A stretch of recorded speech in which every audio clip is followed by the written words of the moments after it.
आप सभी को प्रणाम। जय हिंद। मध्य प्रदेश में भारतीय जनता पार्टी का अध्यक्ष का निर्वाचन हो गया, जिसका कि सभी मध्य प्रदेश वासियों को, विशेष करके जो राजनीति में रुचि रखने वाले हैं, भारतीय जनता पार्टी के समस्त कार्यकर्ता और पदाधिकारी नेताओं के बीच में ये चर्चा का विषय बना हुआ था कि आखिरकार कब तक भारतीय जनता पार्टी प्रदेश अध्यक्ष का चुनाव हो जाएगा। मध्य प्रदेश भौगोलिक दृष्टि से संपूर्ण हिंदुस्तान में द्वितीय स्थान पर है और ये ओमान के क्षेत्रफल के बराबर है। 3,08,000 वर्ग किलोमीटर से भी अधिक, जिसका क्षेत्रफल एक राष्ट्र के बराबर है, देश के बराबर है। दूसरा, हम आबादी की बात करें तो मध्य प्रदेश की आबादी लगभग 9 करोड़ है, जो कि थाईलैंड देश के बराबर है। तो भौगोलिक दृष्टि से और आबादी की दृष्टि से मध्य प्रदेश का देश में बहुत बड़ा स्थान है और इसका बहुत बड़ा महत्व है। तो भारतीय जनता पार्टी भी मध्य प्रदेश में इतनी मजबूत दल है। ये 2003 से आज तक भारतीय जनता पार्टी अखंड सत्ता में चल रही है। थोड़ा सा विराम 2018 के विधानसभा के चुनाव के बाद आया, जब कांग्रेस की सरकार कुछ समय के लिए बनी थी। लेकिन जिस तरह से भारतीय जनता पार्टी का चुनाव मध्य प्रदेश में हुआ, जिस चेहरा को बनाया गया, इसको लेकर के सारे मध्य प्रदेश में कहीं कोई चर्चा नहीं थी। भारतीय जनता पार्टी मध्य प्रदेश के प्रदेश अध्यक्ष की दौड़ में, रेस में मध्य प्रदेश के अनेक वरिष्ठ नेता शामिल थे, जिसमें सबसे पहला और प्रभावशाली लोकप्रिय नाम था डॉक्टर नरोत्तम मिश्रा। दूसरा, लाल सिंह आर, जो कि एससी वर्ग से आते हैं, और तीसरा नाम प्रहलाद पटेल, जो कि ओबीसी वर्ग से आते हैं। लेकिन आज मैं बात करता हूं डॉक्टर नरोत्तम मिश्रा की। डॉक्टर नरोत्तम मिश्रा जी की राजनीति बहुत लंबी है। हम बात करें, थोड़ा पीछे जाएं तो 1990 में आप पहली बार विधायक बने। इसके बाद में 1993 में 1992 में राम जन्मभूमि मुद्दे को लेकर के मध्य प्रदेश, राजस्थान, गुजरात, उत्तर प्रदेश की सरकारों को केंद्र सरकार ने बर्खास्त किया।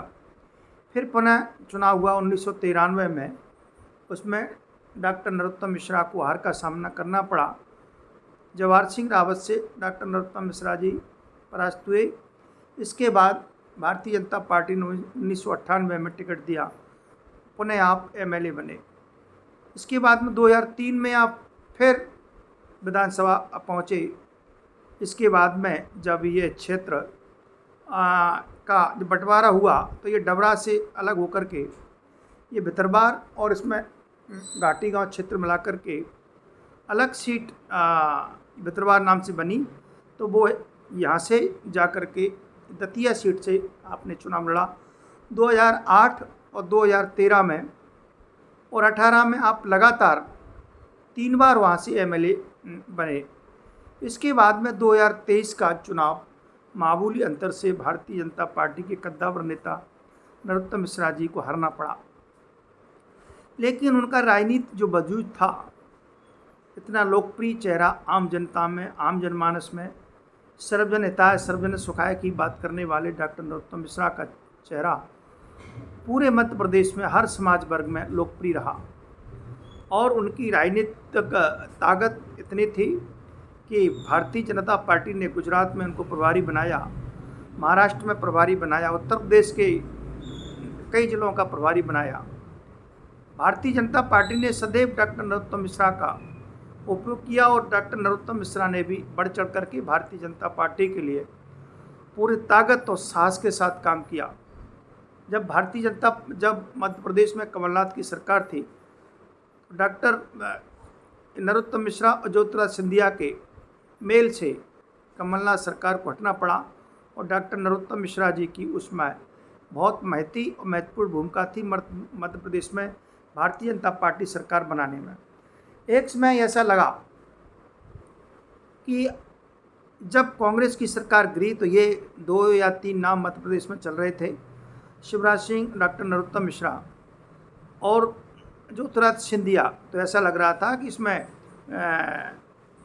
डॉक्टर नरोत्तम मिश्रा को ही मध्य प्रदेश का मुख्यमंत्री बनाया जाएगा, लेकिन उस समय भी उनको मुख्यमंत्री नहीं बनाया गया। जो भी राजनीतिक परिस्थितियाँ रही हों, इसके बाद में जब जो चुनाव हुआ तो उनको हारना पड़ा। लेकिन भारतीय जनता पार्टी का एक इतना लोकप्रिय चेहरा कि सदैव संगठन और सरकार संगठन की सेवा, पार्टी की सेवा में लगे रहते हैं और इन्हें जॉइंट समिति का अध्यक्ष बनाया और अनेक कांग्रेस के नेताओं को, कार्यकर्ताओं को भारतीय जनता पार्टी में उन्होंने शामिल करवाया और हजारों नेता कांग्रेस छोड़ करके भारतीय जनता पार्टी में आए।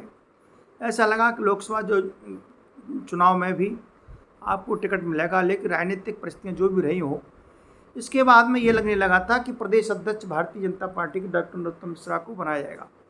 संपूर्ण प्रदेश में भारतीय जनता पार्टी के भीतर और बाहर आम जनमानस में भारतीय जनता पार्टी का हर कार्यकर्ता, नेता और यहाँ तक कि आम जनता भी ये कह रही थी और उनको लग रहा था कि अगला प्रदेश अध्यक्ष डॉक्टर नरोत्तम मिश्रा को ही बनाया जाएगा।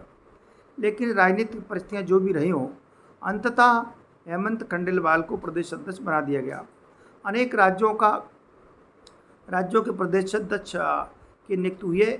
महाराष्ट्र, हिमाचल, हरियाणा, मध्य प्रदेश, उसमें भी ये मध्य प्रदेश में हेमंत खंडेलवाल को जो प्रदेश अध्यक्ष बनाया गया है, एक बार के लोकसभा चुनाव को जीतने के बाद 2 बार आप विधानसभा के सदस्य बन गए हैं और इनकी भी राजनीतिक विरासत अपने पिताश्री से मिली है और भारतीय जनता पार्टी का ये मजबूत और लोकप्रिय चेहरा है संगठन का। और भारतीय जनता पार्टी में भाजपा का निर्णय जो होता है, संगठन का निर्णय जो होता है, पार्लियामेंट का जो निर्णय होता है, वो सर्वोपरि होता है। ऐसा नहीं है कि डॉक्टर नरोत्तम मिश्रा जी को प्रदेश अध्यक्ष नहीं बनाया गया तो उसमें आगे आने वाले समय में उनकी पार्टी में बड़ी भूमिका होगी और बड़ी भूमिका को लेकर के और पार्टी उनका उपयोग करेगी और उसमें बढ़ चढ़ के भाग लेंगे। ये संगठन का विषय होता है। तो किसी व्यक्ति को कोई पद मिलना या न मिलना तो उससे हम ये आकलन कर सकते हैं कुछ समय के लिए, लेकिन कुछ और बड़ी भूमिका पार्टी उनको देगी और क्योंकि उनके भीतर क्षमता है, उनके पास समय है और युवा चेहरा है, लोकप्रिय चेहरा है, सम्मानित चेहरा है। पार्टी संगठन उनका उपयोग करेगा और पार्टी संगठन उनको कहीं ना कहीं बहुत बड़ी जिम्मेवारी देगी और बड़े सहर्ष डॉक्टर नरोत्तम मिश्रा और उसको स्वीकार करेंगे और पार्टी और संगठन की सेवा में अपना शेष समय लगाएंगे।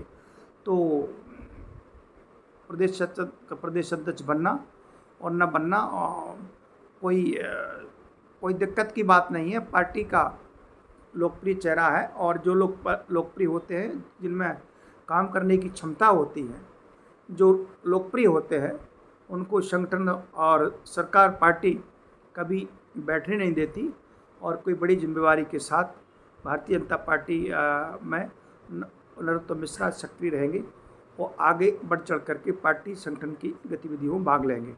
जय हिंद, जय भारत।